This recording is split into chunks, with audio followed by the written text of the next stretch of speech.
Ambati Silks, Kanchipuram Saree Store, now in Vijayawada. Exclusive Pattu Sarees, Salwas and Lehengas.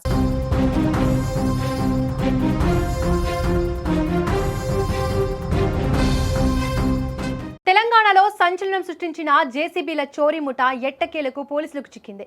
Facebook వేదికగా మాయమాటలు చెప్పి ఏకంగా 70కి పైగా జేసీబీలు ఇటాచీలను మాయం చేసిన ఈ ముఠా భాగోతాన్ని ఖమ్మం పోలీసులు బట్టబయలు చేశారు. నిందితులు ఫేస్బుక్లో జేసీబీలు కిరాయికి కావాలి అంటూ ప్రకటనలు ఇచ్చేవారు. అది నమ్మి యంత్రాలను అప్పగించిన యాజమానుల నుంచి వాటిని దొంగిలించి ఇతర ప్రాంతాలకు తరలించేవారు.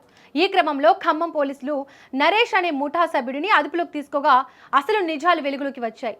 అచ్చంపేట మండలం బొమ్మన్పల్లికి చెందిన అర్జున్ వద్ద ఒక జేసీబీ ఉన్నట్లు నరేష్ అంగీకరించాడు. అయితే మరో నిందితుడు దశరథ్ ప్రస్తుతం పరారీలో ఉన్నాడు. ఖమ్మం జిల్లా నేరేడ గ్రామానికి చెందిన నాగరాజు తన జేసీబీ కోసం గత 2 రోజులుగా అచ్చంపేటలో గాలిస్తున్నాడు. ఇంజిన్ నంబర్, చాయిస్ నెంబర్ సరిపోలడంతో తన వాహనాన్ని గుర్తించాడు. కానీ అక్కడ సీన్ రివర్స్ అయింది. మాజీ ఎంపీపీ రామనాథం, కాంగ్రెస్ నేత అజయ్ రంగంలోకి దిగి ఆ వాహనాన్ని అడ్డుకున్నారు. ఆధారాలు స్పష్టంగా ఉన్నప్పటికీ స్టేషన్లో ఉన్న జేసీబీని అచ్చంపేట నేతలు బలవంతంగా తీసుకెళ్లడం ఉద్రిక్తతకు దారితీసింది. కష్టపడి కొనుక్కున్న వాహనాన్ని దొంగలు దోచుకుంటే ఇప్పుడు నేతలు అడ్డుపడడంపై బాధితుడు నాగరాజు కన్నీరు మున్నీరవుతున్నారు. తనకు న్యాయం చేయాలని పోలీసులను వేడుకుంటున్నారు.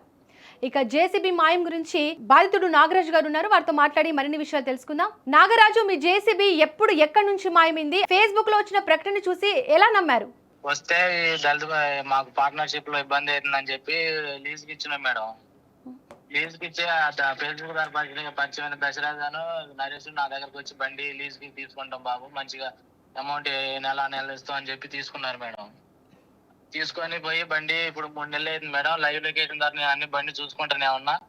నా బండి మిస్ అయింది మేడం. బండి మిస్ అయిందని నరేష్ ని పట్టుకొని పోయి అడిగితే నరేష్ నాకు తెలియదు, నాకు కార్డు లేదు, బండి అచ్చంపేట పోలీస్ స్టేషన్ పోయిందని చెప్పి అన్నాడు. మేము పిఎస్ పోయి కంప్లైంట్, నెలకొండ పెళ్లికి పోయి పిఎస్ పోయి కంప్లైంట్ ఇస్తే వాళ్ళు నరేష్ ని పట్టుకొచ్చారు మేడం. పట్టుకొచ్చి నాగరాజు బండి ఎక్కడ ఉందో చెప్పండి, మరి ఎవరెవరి బండ్లు ఎన్ని పోయినా చెప్పండి అంటే ప్రస్తుతం నాగరాజు బండి అచ్చంపేట పిఎస్ లో పెట్టిను, అది వేరే వాళ్ళు మన అర్జున్ అనేటి ఆయన తీసుకొని పోతుండు, ఆయన మాకు డబ్బులు ఇవ్వాలని తీసుకొని పోతుండు, అర్జున్ అనేటి ఆయన పిఎస్ పోయి పిఎస్ లో పెట్టించను అని చెప్పారు మేడం నరేష్ అనే దొంగ. సరే అని మీరు ఏ షరతులతో అప్పగించారు జేసీబీని? మేడం 80,000కి ఇస్తాం, అగ్రిమెంట్ లీజ్ ఇచ్చారు మేడం. అడ్రస్ ప్రూఫ్ అన్ని కరెక్ట్ ఇచ్చారు మేడం. మనకి ఏ నెల అమౌంట్ ఇచ్చినట్టుగా అంటే రెంటల్ పర్పస్ అలా ఇచ్చారా? రెంటల్ పర్పస్ ఇచ్చినాం మేడం. ఓకే, అంటే వారి నివాస ప్రాంతం అదంతా తెలుసుకున్నారా మీ డీటెయిల్స్? నివాస ప్రాంతం అంతా పర్ఫెక్ట్ గా ఉంది మేడం. అగ్రిమెంట్ లో కూడా బాండ్ పేపర్ మీద 100 రూపీస్ బాండ్ పేపర్ మీద కూడా డ్రా చేశారు మేడం. ఓకే, తర్వాత మీరు వారిని సంప్రదించినప్పుడు వారి నుంచి ఎలాంటి రిప్లై వచ్చింది? వాళ్ళు మేడం బండి ఉంది, బండి ఖాళీనే ఉంది, ఇంకా స్టార్ట్ కాలేదు, ఫీల్డ్ ఉంది, పనికి పోతున్నా అని చెప్పారు మేడం. మన అవర్స్ నాకు జీపీఆర్ఎస్ ఉంటుంది మేడం, చూసుకున్నా కూడా సేమ్ అంతే ఉంది, వాళ్ళు చెప్పింది కూడా కరెక్ట్ నే ఉంది మేడం. తర్వాత ఒక రోజు బండి మిస్ అవుతుంది మేడం. అచ్చంపేట సైడ్ పోతుందని నేను ఫోన్ చేసిన. ఏంది బండి అచ్చంపేట సైడ్ పోతుందంటే మాకు డబ్బులు ఇవ్వాల్సిన ఆపరేటర్ బండి తీసుకొని పోతుండో, మేము అక్కడ పట్టిస్తాం, పిఎస్ లో పట్టిస్తాం అని చెప్పి అచ్చంపేట పిఎస్ లో పట్టించాం అని చెప్పారు మేడం. అసలు అచ్చంపేట ఏం జరిగింది నాగరాజు? అచ్చంపేటలో మేడం బండి ఇక్కడికి వచ్చిందని నరేష్ చెప్పిండు మేడం. మాకు దగ్గర తీసుకుని లీజ్ తీసుకుని ఆయన బండి చెప్పిండు మేడం. లొకేషన్ ఆయన చెప్పింది సేమ్ ఉంటే నెలకొండ పెళ్లి పిఎస్ లో కంప్లైంట్ ఇస్తే సార్ వాళ్ళు మీ 2 కానిస్టేబుల్ మేము వచ్చినాం మేడం. వచ్చి ఇక్కడ నిన్న వచ్చి పిఎస్ లో బండి అడిగితే బండి వచ్చింది వాస్తవం, కానీ ఎవరు తీసుకుపోయారో మాకు తెలియదు అన్నారు మేడం. అదేంది మీరు దాంట్లో ఎంటర్ చేస్తారు కదా, ఎవరికి ఇచ్చారు ఏంటంటే ఇక్కడ లోకల్ వాళ్ళు వచ్చి తీసుకొని పోయారు, అక్కడ గొడవ అవుతుందని చెప్పి తీసుకొని పోయారు అన్నారు మేడం. చెప్పారు మేడం, సహకరిస్తాం, తీసుకొస్తాం, ఆగండి అని చెప్పారు మేడం నిన్న. నిన్న తీసుకొస్తామంటే సరే అని నిన్న నైట్ దాకా ఉన్నాం మేడం. నైట్ వచ్చేసరికి వాళ్ళు వద్దు, చీకటి పడింది కదా, గొడవలు అయితే రేపు పొద్దున్నే రండి అని చెప్పారు మేడం. సరే అని ఖర్చు పెట్టుకొని మళ్ళీ ఇంత దూరం నుంచి అంత దూరం బాట ఎందుకని మేము రూమ్ తీసుకొని రోడ్డు మీద వండుకుంటా పొద్దునే పోయినాం మేడం. పొద్దున్నే పోతే మళ్ళీ మధ్యాహ్నం కల్లా వస్తారండి, మధ్యాహ్నం దాకా వెయిట్ చేయను అని చెప్పారు మేడం. ఇప్పుడు మీలాగా మోసపోయిన వాళ్ళు ఎంత మంది ఉన్నారు? 60-70 మంది ఉన్నారు మేడం. వాళ్ళందరూ పోలీస్ కంప్లైంట్ ఇచ్చారా? ఇచ్చారంటే ఇప్పుడు మొన్న రీసెంట్ గా నిన్న 1st తారీఖు అనవాడ పోలీస్ స్టేషన్ నుంచి ఫోన్ వచ్చింది మేడం నాకు. ఇట్లా నీ బండి నీ నరేష్ మీ దగ్గర ఉన్నట్టుగా, అవును పిఎస్ లో పెట్టించిన దొరికిందని చెప్పింది మేడం. ఓకే నాగరాజు, మీ బండ్లు రాకుండా ఆపుతుంది ఎవరు? దీనికి సంబంధించి పోలీసుల నుంచి మీకు ఏం సమాధానం వస్తుంది?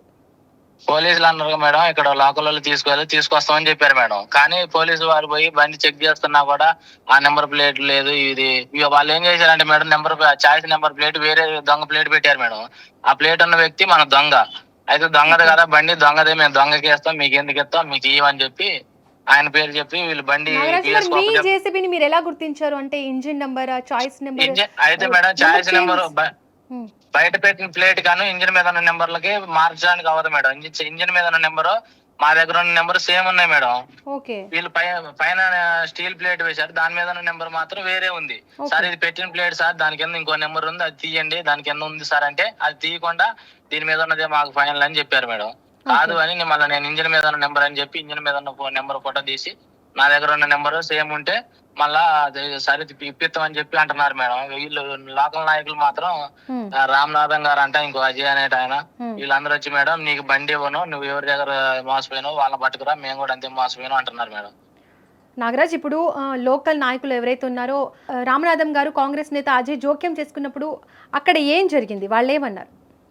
వాళ్ళు మీకు బండి అయితే ఇవ్వం, మీరు బండి ఎట్ల పరిస్థితుల్లో మీకు ఇవ్వం, మీరు మా బండి తీసుకొచ్చిన దాకా నా నరేష్ ని దశరథం పట్టుకొచ్చిన దాకా మేమే అంటున్నారు మేడం. దొంగలను మేము పట్టుకుంటాం మేడం, వాళ్ళు కంప్లైంట్ పెట్టుకొని వాళ్ళు పట్టుకోవాలి. అవును, వారు అక్కడ ఉన్నాడు, మా దగ్గర ఉన్నాడు, రండి అక్కడికి వచ్చి తీసుకొని పోండి, మా బండి మాకు ఇయ్యండి మేడం. ఇట్లే మేడం. ఓకే, ప్రస్తుతం మీకు పోలీసుల నుంచి ఎట్లాంటి న్యాయం కావాలని కోరుకుంటున్నారు? మా బండి అది 100% మా బండి మేడం. మా బండి కాదని వాళ్ళు పోలీసులతో వాళ్ళ నాయకులు చెప్పిస్తున్నారు మేడం. మా బండి ఖచ్చితంగా అది మాదే. Serial number, axle number, pump set number same ఉన్నాయి మేడం. చాయిస్ నెంబర్ కూడా ఇంజిన్ మీద ఉంటుంది. అన్ని 4 నెంబర్లు ఉన్న నెంబర్లు దాని మీద ఉన్నాయి. కానీ పైన దానికి లోపల చూడలేక దాని మీద ఒక ప్లేట్ వేశారు మేడం. ఆ ప్లేట్ ఒకటి మారితే సరిపోదుగా, ఇంజిన్లు అన్ని మారవాలిగా. ఆ నెంబర్లు సేమ్ ఉన్నాయి సార్. మా బండి ఏంటంటే ఇప్పుడు 4 కాడ నుంచి ఇప్పుడు 7 అవుతుంది మేడం. 3 గంటల నుంచి ఎక్కడే తిప్పులు తిప్పుతున్నారు, కానీ ఆ బండి మాత్రం బయట తీసుకురాలేకపోతున్నారు మేడం. నాయకుడి ఇంట్లో ఉంది అది, స్టేషన్ లో కూడా లేదు మేడం. స్టేషన్ లో బండి 100 కాల్ చేసి పెట్టిస్తే కూడా ఆ స్టేషన్ నుంచి బయట తప్పించారు మేడం వీళ్ళు. నాగరాజు, ఇప్పుడు ఈ బండి రాకపోవడానికి కారణం ఇటు లోకల్ నాయకులు జోక్యం చేసుకున్నా, పోలీసులు జోక్యం చేసుకున్నా, ఎందుకు ఇలా జరుగుతుంది? ఏమో మేడం, వాళ్ళు నాయకులు రానిట్లే మేడం. ఎంతమంది చెప్పినా వినట్లేదు, నన్ను బెదిరిస్తున్నారు వీళ్ళు. ఒక మీలాంటి బాధితులు ఇంకా చాలా మంది ఉన్నారన్నారు కదా, వాళ్ళు ఏం చేయట్లేదా మీరు? వాళ్ళు మేము ఎవరిని కన్సల్ట్ కాదు మేడం. మా బండి ఇక్కడ లొకేషన్ మా దానికి ఉందని మేము ఇక్కడ పిఎస్లు పట్టుకొని ఇక్కడ వచ్చినాం madam. Right Nagaraj, thank you. Thank you madam. Khammam పోలీసులు జేసీబీ దొంగల ముఠాను గుర్తించినా కూడా బాధితుడికి పూర్తిగా న్యాయం ఇంకా జరగాల్సి ఉంది. ఆధారాలు స్పష్టంగా ఉన్నప్పటికీ స్థానిక నేతల జోక్యం కారణంగా వివాదం మరింత ముదిరింది. ఇప్పుడు పోలీసులు వేగంగా దర్యాప్తు పూర్తి చేసి పరారీలో ఉన్న నిందితులను అరెస్ట్ చేసి అసలు యాజమానికి జేసీబీని అప్పగించాల్సిన అవసరం అయితే ఉంది. అలాగే ఫేస్బుక్ ప్రకటనల పేరుతో జరుగుతున్న ఇలాంటి మోసాలపై ప్రజలు అప్రమత్తంగా ఉండాలి.